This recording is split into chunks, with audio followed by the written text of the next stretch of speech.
without question, my favourite period in history that predates the 1900s is the reign of King Henry VIII. I love learning about it, reading about it, watching documentaries about it. Unquestionably, I was very excited to watch the 2008 film, The Other Boleyn Girl. I've seen it a few times now. I've also seen the other Boleyn Girl, which I might talk about at some point. I'm not sure which version is my favourite, so if you do have a preference, I'd love to know which one you prefer. This one is directed by Justin Chadwick, released in 2008, screenplay by Peter Morgan, based of course on the novel by Philippa Gregory. I haven't read the novel. I've read quite a few of Gregory's books, but I haven't read that one.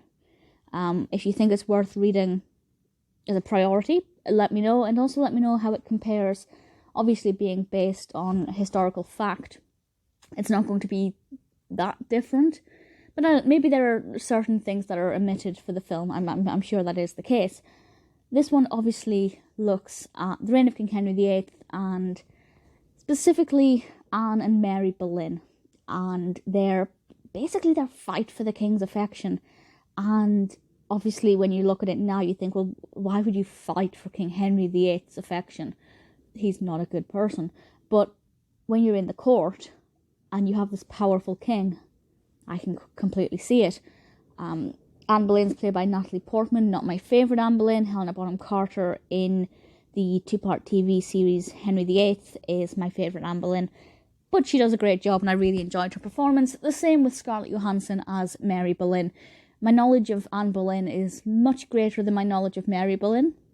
In fact, I believe this was my introduction to Mary, and I felt like I understood her character quite well. This is assuming, of course, that it's pretty accurate to the character, but I felt like I had a decent introduction to her. Eric Bana is Henry Jr. Again, not my favourite, but a really good performance and nothing that I can fault. It's got a really great cast.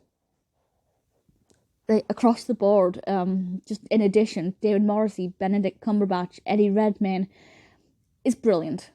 Very well cast, very well acted. I think I'm particularly do enjoy Natalie Portman as Anne Boleyn, even though she's not my Anne Boleyn.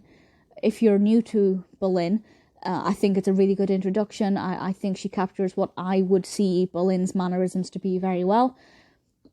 The representation of the Tudors, I think, works well, and I'm not 100% sure on all of the historical accuracies. There may be a few things that were not 100% correct. I'm not entirely sure, but I did think it was accurate for my understanding of that time period.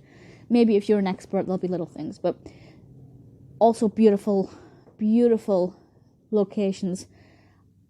It actually filmed quite a lot on locations. It used Haddon Hall for the interiors of Hever Castle, and it filmed quite a lot of the interiors and exteriors of Whitehall Palace on location in Kent and Wiltshire.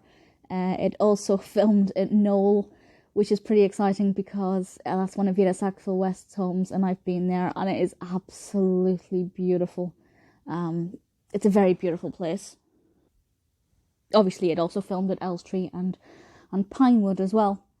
There's nothing about this film that I personally would change. The costumes are great, the acting's great.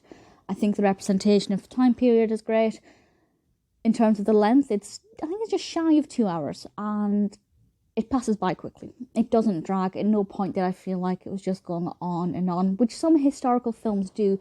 I feel like there are certain historical films that don't necessarily know the right bits to omit, which is fair enough. Some people like historical films that have a lot of fluff in them. Personally, I don't. And I think this one gets it very, very well done. I've also just realised something that I was not aware of or did not remember, is that Maisie Smith actually plays young Elizabeth in this. I did not know that at the time, so I might have to go back and revisit it again.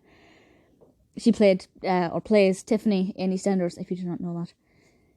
It's a really great film. If you're looking for a representation of Anne Boleyn, Mary Boleyn, the Tudor court, I definitely, without question, recommend this one. It's great.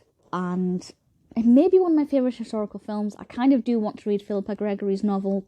Definitely going to give it a go soon. Let me know if I should prioritise it. And, of course, let me know what you think of The Other Boleyn Girl.